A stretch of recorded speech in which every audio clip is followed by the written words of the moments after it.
Selamat datang di podcast PKS Muda Kalimantan Timur. Assalamualaikum Pak Arif. Waalaikumsalam warahmatullahi wabarakatuh. Masya Allah Pak Arif, saya kalau ngelihat Pak Arif ini berasa masih muda gitu loh Pak Arif ya. Masa? Iya, senyumnya. Ini saya mau tanya sebetulnya resep muda terus ini gimana ini Pak Arif ya. Nanti di akhir sesi mungkin ya. Siap. Nah Pak Arif, Siap. selamat datang di studio PKS Muda Kaltim yang sederhana ini Pak Arif. Insyaallah, alhamdulillah. Semoga studio yang sederhana ini mampu memberikan banyak manfaat ya Pak Arif ya untuk banyak orang. Insyaallah. Nah Pak Arif ini kan bukan hanya saya yang mengenal energik, kemudian semangat ketika mengisi kajian, tapi informasi itu saya dengar banyak dari banyak orang. Nah saya mau tahu nih Pak Arif, sebenarnya Pak Arif ini sekarang ini di usia berapa sih Pak Arif kalau boleh tahu? Bukan rahasia ya. Bukan rahasia ini langsung. Sampai saat ini Allah masih memberikan karunia hingga detik ini 50 tahun. Masya Allah 50 tahun lebih ya Pak Arif ya. Sudah 50 tahun berarti kelahiran 90 berapa itu Pak Arif ya? 70 ya? 69. 69 ya.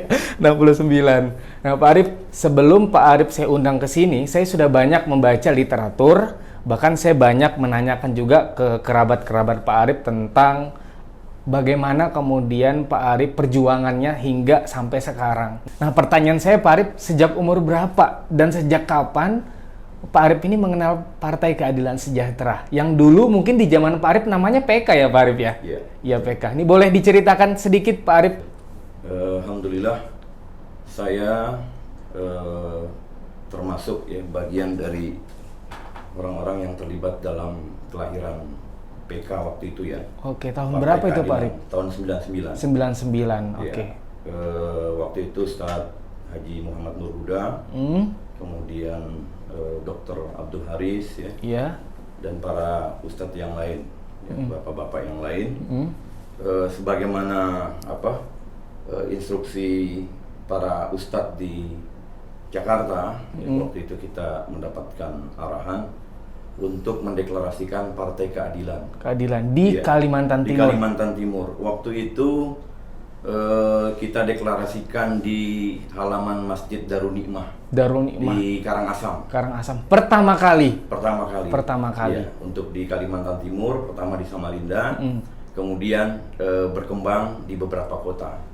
Dan kita kemudian melanjutkan mengikuti kontestasi perpolitikan di pemilu 99 itu.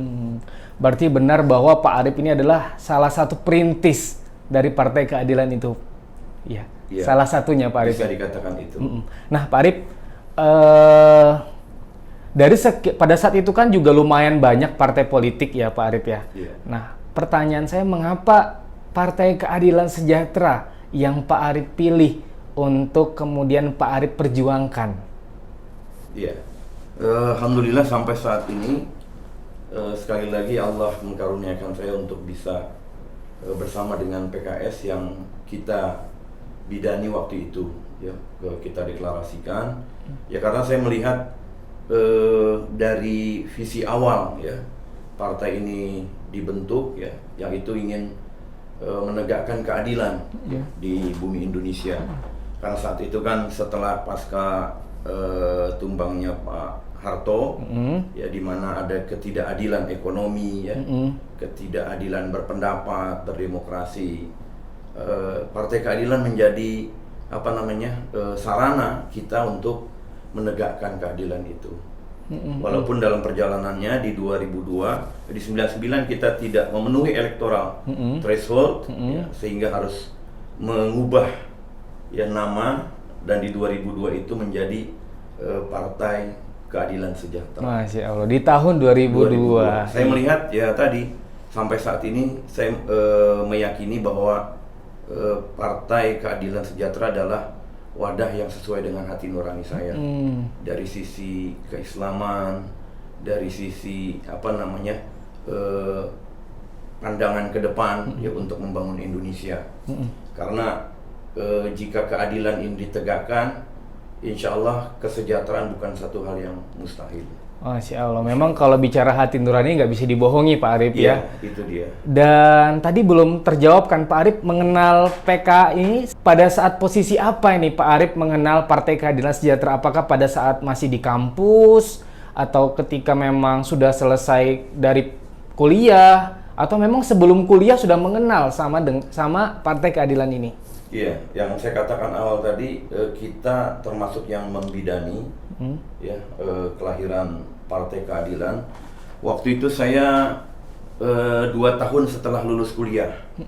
Jadi setelah lulus saya kerja di Mangkajang, Berau, kemudian ketemu dengan Ustadz Muharram, pas resesi, ya kemudian reformasi, tumbangnya Pak Harto. Disitulah momentum kita aktivis dakwah kampus untuk mendeklarasikan yang namanya Partai Keadilan. Ya kira-kira 26 tahun lah. 26 usia 26 ya. Iya. Nah, yang menariknya Pak Arif, setelah saya amati bahwa Pak Arif ini paling beda, kader paling beda dari yang lain. Dari sisi pembawaan sama logatnya. Sebenarnya Pak Arif ini orang asli Kalimantan nggak sih Pak Arif? Iya, saya kelahiran Jakarta. Kelahiran Jakarta Ya. Berarti Betawi. Betawi, pantas. Makanya dari kalau saya lihat nih Pak Arif ya, mulai dari sekarang ya Pak Harun, hampir kebanyakan di PKS ini orang Bugis di Kaltim ini ya. Campur hampir ya. Iya. Nah, sehingga ketika sosok Pak Arif ini kemudian hadir, maka membawa rasa yang berbeda saya lihat gitu, dan ternyata terjawabkan hari ini bahwa sukunya Betawi. Asli Betawi Pak Arif. Betawi. Ayah dan ibu orang Betawi. Iya. Oh begitu, makanya rasa-rasanya beda gitu ya Pak Arif ya. Jadi apa namanya? Sebenarnya ya hijrahnya saya ke Kaltim itu karena kuliah. Oh, kenapa di Jawa kenapa Pak Arif? Kurang bagus atau mahal? Enggak juga, apa namanya? Mungkin peluang ya dan kesempatan yang ada di sini lebih ya. Karena persaingan di Jawa lebih kencang dan saya melihat di sini masih memungkinkan dan alhamdulillah saya diterima di Mula Warman. Kebetulan di sini juga ada kakak saya, ada keluarga, jadi apa namanya tidak terlalu sendirilah dalam hal itu. Baik Pak Arif, seperti biasa semua orang yang hadir di podcast PKS Muda Kaltim ini harus di rapid test. Tapi bukan rapid test suntik ya, tapi rapid test pertanyaan cepat yang harus dijawab cepat. Ya, tidak ada benar salah, hanya melihat sudut pandang dari Pak Arif. Oke Pak Arif, siap ya? Siap. Oke, Bismillahirrahmanirrahim. Pertanyaan pertama, pilih anak muda baper atau anak muda mager? Baper, oke. Bawa perubahan. Sip. Pilih pahlawan Bung Tomo atau Jenderal Sudirman? Jenderal Sudirman, Masya Allah. Senang makan soto Banjar atau soto Betawi? Soto Betawi. Padahal sudah lama di Kaltim ya? Iya. Nggak suka sama soto Banjar, Pak? Suka juga, tapi kalau soto Betawi. Tetap di hati lah ya. Jika disuruh memilih, lebih senang bekerja posisinya di lapangan atau posisinya di kantor? Di lapangan. Di lapangan. Iya, saya lebih senang melihat alam, traveling, dan bergerak. Oke, luar biasa. Kita akan bahas satu persatu Pak Arif. Oke. Yang pertama Pak Arif, kenapa Pak Arif memilih pemuda baper? Iya, yang saya pilih ini baper maksudnya bawa perubahan. Bawa perubahan, iya. Bukan orang yang bawa perasaan. Bawa perasaan. Iya. Jadi dunia ini kan berubah. Betul. Ya? Manusia ini terus bergerak, ya. Alam ini juga bergerak. Nah, sehingga kita selaku anak muda, ya, setiap orang harus terus bergerak. Ya, kehidupan itu dilihat dari gerakannya. Ya, kesehatan juga dilihat dari gerakan. Betul. Ya, saya pernah positif. Ya, COVID-19. Nah, itu yang menarik tuh Pak Arif. Gimana tuh perasaannya Pak Arif? Diisolasi 2 minggu. Tidak berinteraksi juga tapi tidak terlalu instan ya. Dibatasi sesama penderita. Ini kita datangkan nih langsung ya. Gimana perasaan itu Pak Arif? Iya. Jadi saya kan biasa keluar. Ini di karantina di Bapelkes 1 minggu ya. Keluar itu dibatasi. Jam 9 sampai jam 10. Kemudian sore juga jam 5 sampai dan kita disuruh olahraga, ya saya keluar. Mm-mm. Ya, dan memang itu yang saya nantikan. Orang masih dikunci, saya inginnya keluar. Mm-mm. Ya, karena kalau enggak, tadi imunitas kita enggak terbentuk. Karena kalau tidak bergerak sama dengan mati. Iya, boleh dikatakan itu. Dan kita memang salah satu untuk meningkat imunitas itu berjemur dan bergerak. Sampai sekarang saya lakukan. Sampai sekarang, Iya. walaupun sudah statusnya sudah tidak lagi carrier ya, Pak Arif ya. Iya, virusnya sudah tidak menyebar, tapi kalau di rapid juga masih reaktif. Masih reaktif ya. Iya. Iya.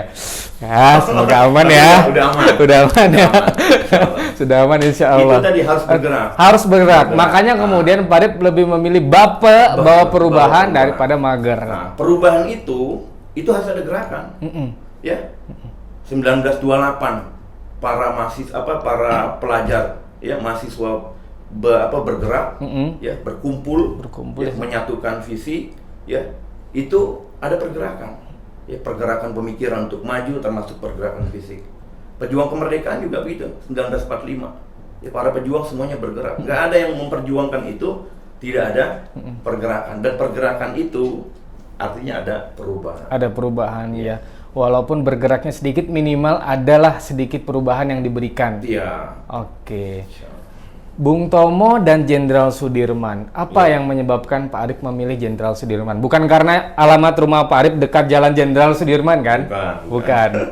Ya, saya lihat Jenderal Sudirman kepemimpinan ya sebuah organisasi ya, atau sebuah pasukan itu diperlukan juga kearifan dan kebajikan. Ya. Kebijakan. Ya. Dia harus bijak. Ya. Walaupun mungkin Pak Dirman itu tidak berapi-api, tapi dia punya ketenangan yang mensolidkan pasukan. Gitu. Dan keteguhan beliau ya untuk tetap berjuang walaupun kondisi sakit. Ya. Saya pernah dengar tuh Pak Arif ya, dia bilang yang sakit itu Sudirman, ya. Jenderal tidak pernah sakit. Betul. Nah itu dia yang kemudian beliau ditandu ya, bergerak ya, oleh pasukannya, dan pasukannya juga dengan arahan beliau ya, dengan sikap beliau itu semuanya pasukan siap bergerak. Ya, walaupun beliau kondisi fisiknya tidak seharusnya sebagai seorang pahlawan ya, tapi dengan semangat, jiwa, dan juga keteladanan beliau kemudian mampu menggerakkan pasukan untuk komitmen ya dalam perjuangan. Wah, luar biasa Pak Arif. Kemudian tadi Pak Arif lebih memilih soto Betawi. Apa sih Pak Arif? Kalau saya sih mungkin pernah atau belum pernah kayaknya saya makan soto Betawi. Apa bedanya? Yeah. Bumbunya, kuahnya, atau isinya? Iya. Soto Betawi itu dia lebih crunchy, bukan? Lebih apa namanya? Gurih. Lebih berani. Berani sambal? Sambal dan bumbunya. Tapi nggak keasinan ya? Tidak, jangan itu. Saya menghindari ya. Itu dari sisi kekentalannya, kemudian dari ragam yang ada ya, macam-macam itu. Ini untuk yang anak muda. Ini Samarinda ada soto Betawi nggak Pak Arif di sini? Ada, boleh nanti. Iya, siap. Dan tadi dari sisi bumbunya, ya, kemudian juga mungkin saya lebih mengenal ya, karena saya lebih sebelumnya sempat tinggal di Jakarta, tapi lebih sekarang tinggal lebih banyak di sini, di Kaltim ya dalam hal ini. Tadi itu dia lebih berani, lebih kental, ya, dan juga nikmatnya lebih. Tapi kalau soto Banjar juga suka juga ya, cuma dengan lontong saya. Dengan lontongnya. Iya. Kalau soto Betawi nggak pakai lontong? Tidak. Pakai nasi, dia dipisah. Nasi. Kemudian ada emping, ada ada bawang. Ya. Ciri khas dari soto Betawi yang kalau itu nggak ada bukan soto Betawi, itu namanya apa itu Pak Arif? Bahannya, empingnya kah? Atau apanya? Kalau itu nggak ada, ini bukan soto Betawi nih. Kuahnya. Iya, dia kuahnya beda dengan soto Makassar juga. Ya, soto Madura beda. Ya. Dia tapi besantan memang. Besantan. Jawaban selanjutnya adalah kenapa kemudian Pak Arif lebih memilih bekerja di lapangan daripada di kantor. Padahal sekali lagi saya mengatakan hampir banyak orang lebih cenderung memilih di bawah AC, di depan komputer, di dalam ruangan, ya. Kira-kira apa yang membuat Pak Arif memilih kerja di lapangan? Panas-panasan malahan di situ Pak Arif. Iya. Karena mungkin sifat saya tadi ya lebih suka di alam, ya, di luar, dan juga mungkin riwayat pekerjaan. Jadi saya setelah kuliah, setelah 4 bulan, itu saya supervisor landscaping, ya, bikin taman, ya dengan puluhan anak buah waktu itu di Berau, ya kontrol. Ya jadi memang betul-betul di alam. Oke, memang udah backgroundnya di alam ya, dan memang pertanian. juga dari kampusnya pertanian Pak Arif ya. Betul. Oke. Dan kalau di alam itu lebih banyak gerak. Ya di luar itu lebih banyak gerak dibandingkan di dalam. Bukan karena saya tidak suka AC ya, suka AC tapi tidak tahan dingin. Tidak tahan dingin. Dinginnya beda dengan di alam. Kita baru saja memperingati Hari Pahlawan. Nah, menurut Pak Arif sendiri, apa sih makna pahlawan itu? Secara umum ya, konteks kebangsaan, ya pahlawan itu orang yang memiliki jasa. Jasa, oke. Dengan pengorbanan, memberikan sesuatu nilai, ya perjuangan kepada bangsa itu atau negeri itu. Pada momentum yang bersejarah. Ya. Itu konteks kebangsaannya saat itu. Tapi untuk konteks kekinian, ya pahlawan adalah orang-orang yang memiliki jasa bagi negeri ini untuk membangun bangsa ini lebih maju. Dan tidak mengenal usia harusnya Pak Arif ya. Iya. Ketika dia punya niatan untuk membangun sebuah bangsa, dia bisa dikatakan sebagai pahlawan Pak Arif ya. Iya. Oke.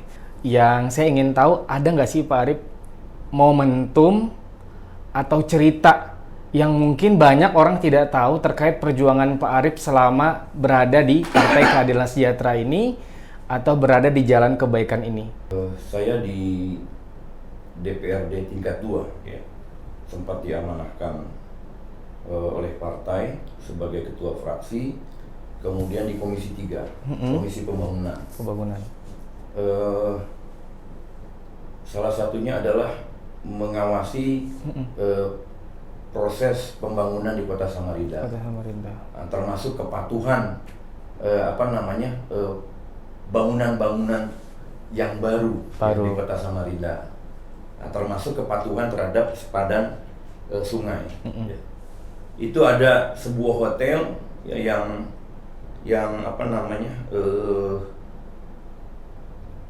kita yakini berdasarkan peraturan itu melanggar. Itu dia. Dan di situ saya paling keras. Ya, waktu itu saya wakil ketua komisi. Ya, saya bersikeras untuk menolak itu. Ya.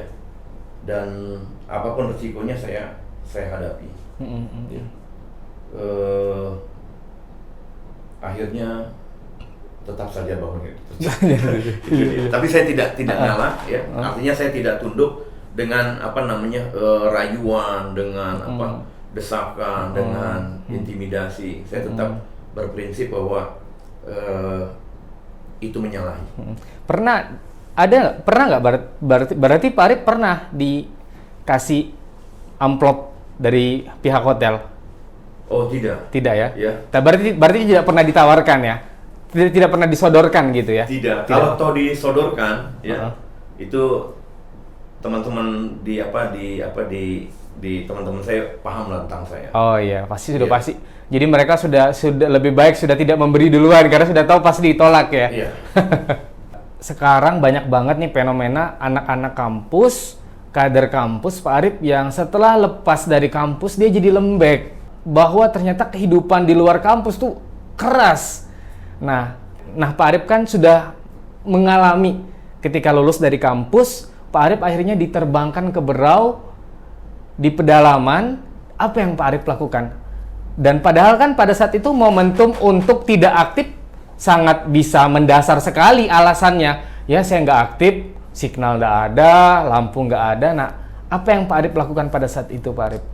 Iya. Memang setelah kita lulus dari sebuah institusi pendidikan, biasanya seorang aktivis itu menjadi tersibukan ya dengan kesibukan barunya, ya, atau tidak tersibukkan ya dengan kesulitan mencari pekerjaan. Nah, ini sehingga idealisme dan semangat dia waktu di kampus, di sekolah atau di tempat dia menimba ilmu itu tidak terjaga. Saya waktu itu berpikir bahwa melakukan perbaikan itu tidak hanya di institusi pendidikan saja. Ya memang itu ujiannya luar biasa. Hal-hal yang bisa melalaikan ya, dengan suasana jauh dari teman-teman ya, itu luar biasa. Makanya tadi saya membuat lingkungan baru. Ya, untuk kuncinya bisa bertahan. Di situ ya. Ya, kuncinya di situ. Dan kita kuatkan bahwa ini adalah kerja peradaban. Ya, tadi ajak teman-teman ya, kemudian suka walaupun jauh ya suka ke masjid. Iya. Di tengah hutan pun ada masjid ya. Dan ada orang yang mau Pak Arif. Ada. Kemudian malam Jumat kita bikin yasinan ya. Kemudian silaturahim. Alhamdulillah. Ya, ada yang istiqomah, ada yang lepas ya, biasa itu. Biasa itu terjadi ya. Kemudian saya 1 tahun di sana ya. Saya kemudian minta ke ustadz saya untuk dicarikan akhwat. Saya nikah. Itu lebih selamat. Cepet-cepet gitu. Di Berau nikahnya berarti. Di Samarinda. Kita waktu seminggu ya, nikah di sini. Nggak lama-lama, nggak pacaran, nggak ini, pokoknya ta'aruf, oke, langsung nikah, bawa ke Berau. Langsung bawa ke Berau. Masya Allah. Ya 1 tahun Krismon. Wah, itu dia ujiannya lebih nikmat. Ujiannya lebih nikmat lagi sekarang bersama, nggak sendiri. Dia, insya Allah. Iya, oke, luar biasa. Baik, Pak Arif, kita kembali lagi ke Hari Pahlawan ini. Nah, Pak Arif, kita juga tahu bahwa perjuangan para pahlawan terdahulu luar biasa sekali, memperjuangkan, memerdekakan bangsa kita. Nah, sekarang Pak Arif, kita juga lihat kondisi anak muda begitu miris ya.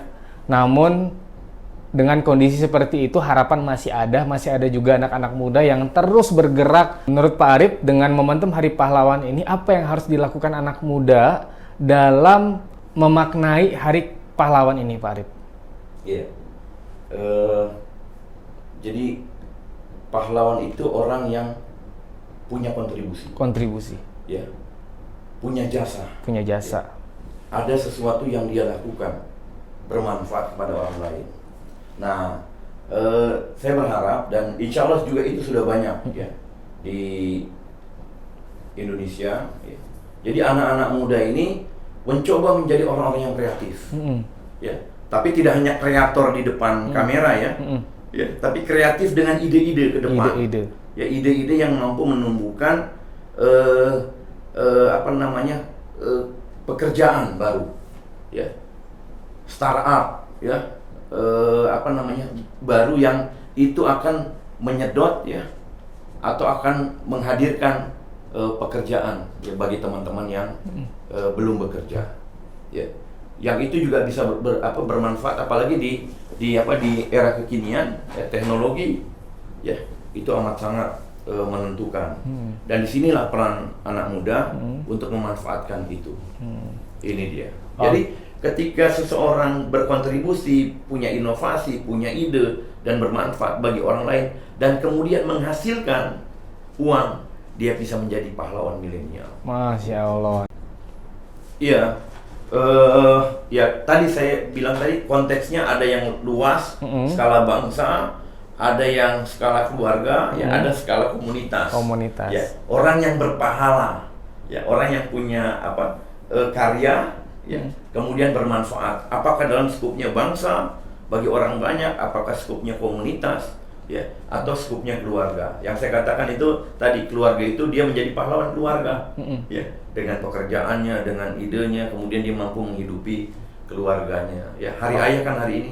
Benar. Ya. Itu ayah itu pahlawan keluarga.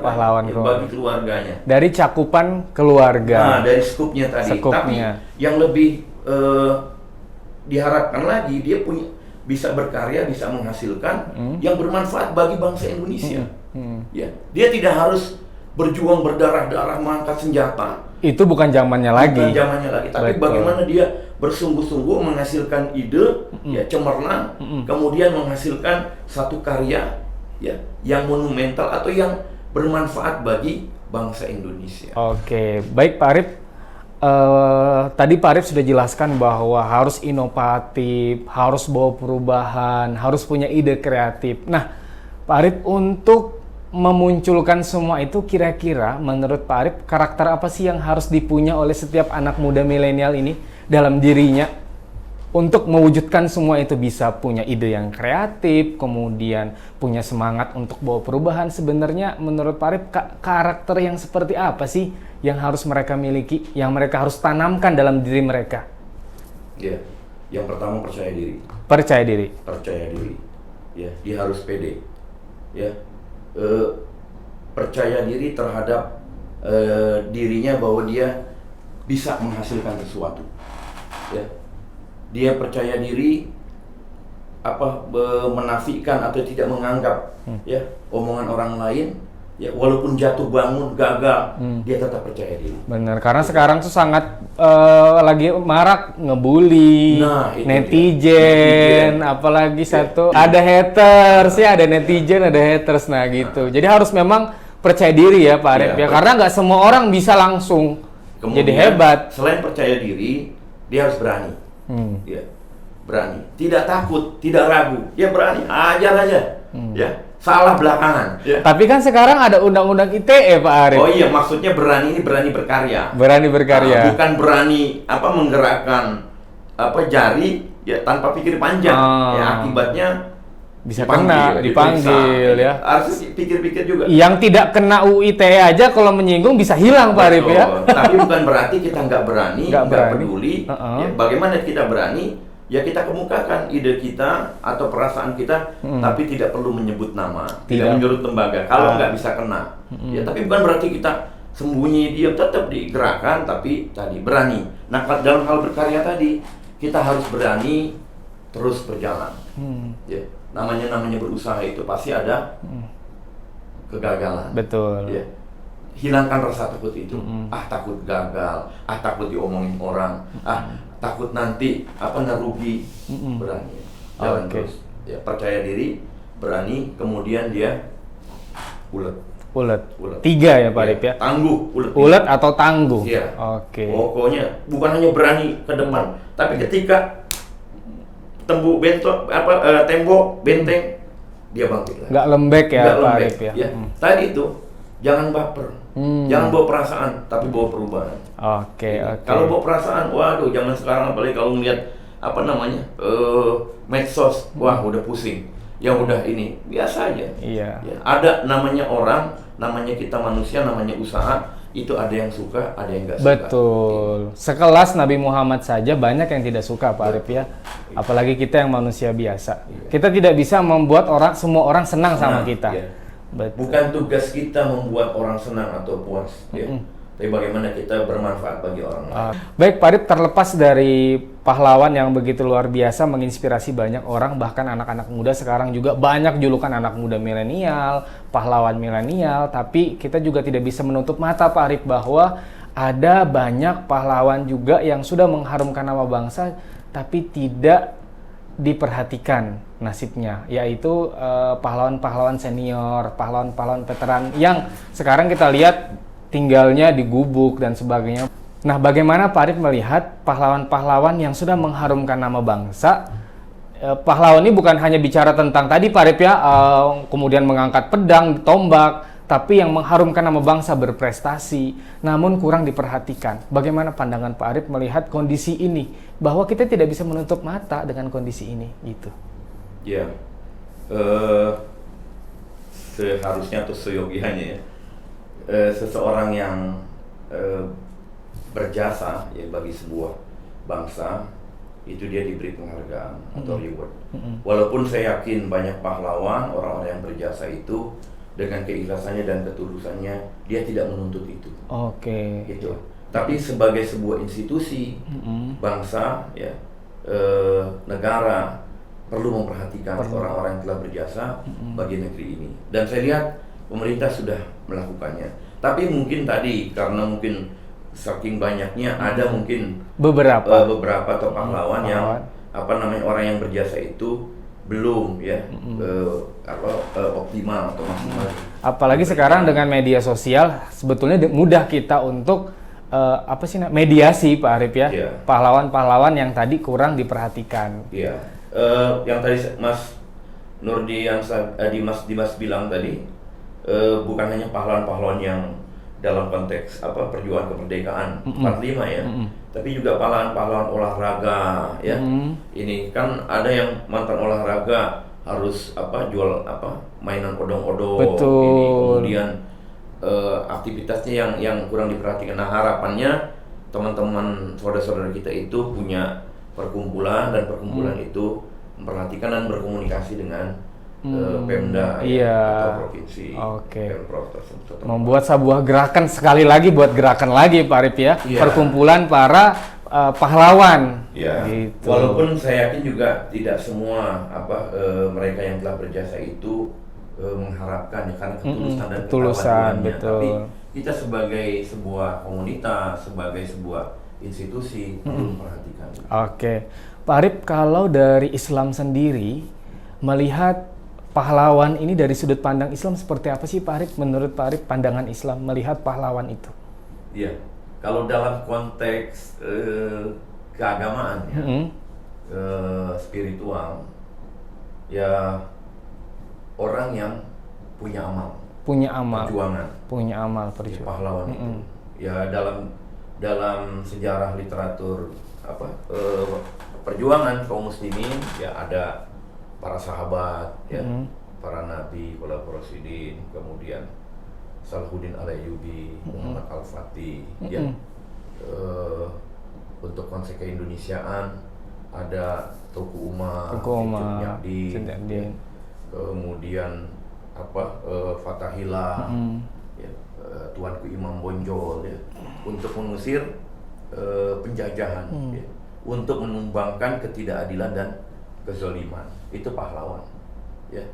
Nah, orang-orang yang punya jasa itu ya, sehingga punya nama ya, di dalam sejarah perjuangan Islam. Oke, Masya Allah Pak Arif, kita sudah hampir 1 jam ngobrol terkait bagaimana kemudian background Pak Arif, kemudian berjuang dalam dakwah, bahkan kita juga sudah membahas panjang lebar seputar perjuangan, baik itu pada tahun 45 sampai anak-anak muda milenial. Nah, closing statement dari Pak Arif, semoga closing statement ini bisa manfaat, bisa didengar banyak orang, khususnya warga Kalimantan Timur.